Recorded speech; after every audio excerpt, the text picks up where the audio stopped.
지난주 마무리된 부천시의회 임시회가 광역동 관련 조례로 진통을 겪었죠.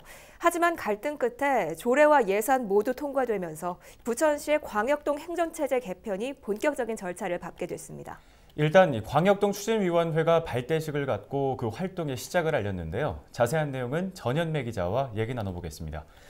전현매 기자, 광역동 추진위원회가 500명이 넘는 규모로 꾸려졌다고요? 예, 그렇습니다. 주민자치위원 그리고 지역단체원들 또 교육 분야와 보건 분야 등 각계각층의 시민들이 모였고요. 공무원과 시도의원도 일부 포함이 됐습니다. 모두 537명으로 광역동별로 적게는 40명부터 많게는 한 80명 정도로 선발이 돼서 꾸려졌다고 보면 될 것 같습니다. 예. 네, 22일에 공식적인 발대식이 열렸고요. 10개 권역별 위원장들에게 위촉장도 전달이 됐습니다. 이 추진위원회는 앞으로 주민들의 의견을 취합해서 시에 전달하는 역할을 하게 되는데요. 예를 들면 여유청사를 어떻게 활용을 할 것인지, 동단위의 각 단체들을 어떻게 운영할 것인지, 또 동축제를 효율적으로 개최할 방법은 무엇인지 이런 부분들에 대한 의견을 수렴할 계획이라고 합니다. 예. 이런 안건이 모아지면 필요에 따라서 전문가 자문을 받거나 아니면 실무 추진단의 검토를 통해서 반영해 나가겠다는 것이 시의 입장인데요. 발대식 자리에서 나온 발언 같이 잠깐 들어보시죠. 지방자치의 완성은 제가 보길 때 주민자치입니다. 지금 선출된 시장이나 시의원, 도의원분들 계시지만 지방에서 주민들이 적극적으로 참여해서 자기 목소리를 직접 낼 수 있는 게 주민자치입니다. 과거 주민자치위원회보다 폭도 넓어지고 그다음에 권한도 강화되고 그다음에 그 생생한 목소리가 직접 정책에 반영될 수 있는 길이 열리는 겁니다. 네, 광역동으로 개편한다는 게 자잘한 동주민센터를 없애거나 통합을 해서 쉽게 말해서 작은 구청 10개를 만들겠다 네. 이런 의미인데요. 지금 부천 시민들이 민원 업무를 볼 때 어떤 것은 시청에 가야 할 것도 있고 네. 어떤 것은 동주민센터에 가야 할 일도 있는데 이렇게 개편이 되면 업무 분담이 어떤 식으로 이루어지는 건가요? 지금 부천시 일반동에서는 전입과 출생 사망 신고, 또 민방위, 대형 폐기물 접수 이런 업무들을 볼 수 있었고요.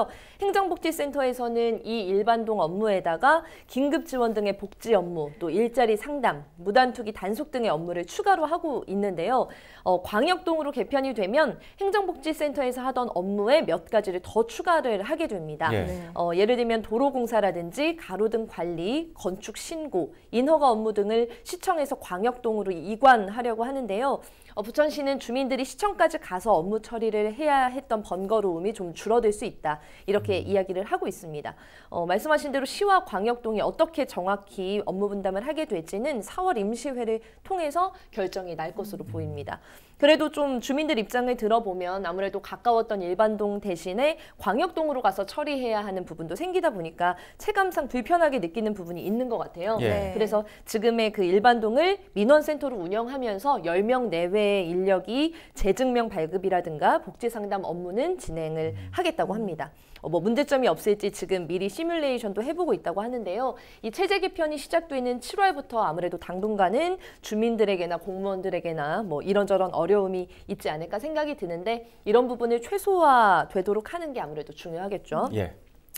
아무튼 부천시는 이렇게 인력과 공간을 재배치하면 한 80명 정도의 인력이 현장 행정에 더 될 거다 이렇게 좀 예측을 하고 있어요. 그래서 민원 처리 속도가 아무래도 좀 더 빨라지지 않을까 기대를 하고 있고 또 빈 공간이 생기면 그곳에 도서관이나 복지관 같은 주민 편의시설을 만들겠다는 게 부천시의 계획입니다. 네, 잘 알겠습니다. 이번에 또 각계각층의 시민들로 추진위원회를 꾸린 것도 그렇고 네. 이 광역동 개편이 시작되면 이 부천시는 주민자치가 더 활성화될 수 있다. 이렇게 주장을 하고 있는 거죠? 그렇습니다. 지금 10개의 광역동에서는 지금의 주민자치위원회를 주민자치회로 전환을 해서 운영을 하고요. 기존의 36개 동 주민자치위원회는 광역동 주민자치회에 속해 있는 마을회 형태로 운영이 되는 겁니다. 예. 예를 들어서 오정동 권역 같은 경우에는 원종 1마을회, 원종 2마을회, 신흥마을회 이렇게 운영이 되면서 광역동인 오정동 주민자치회가 또 꾸려지는 거죠. 이렇게 주민자치회로 전환이 되면 주민들이 주도해서 마을 사업을 더 적극적으로 진행할 수 있는 부분이 생깁니다. 네. 주민총회를 열어서 마을의 사업 계획을 찬반 투표로 결정을 할 수도 있고요.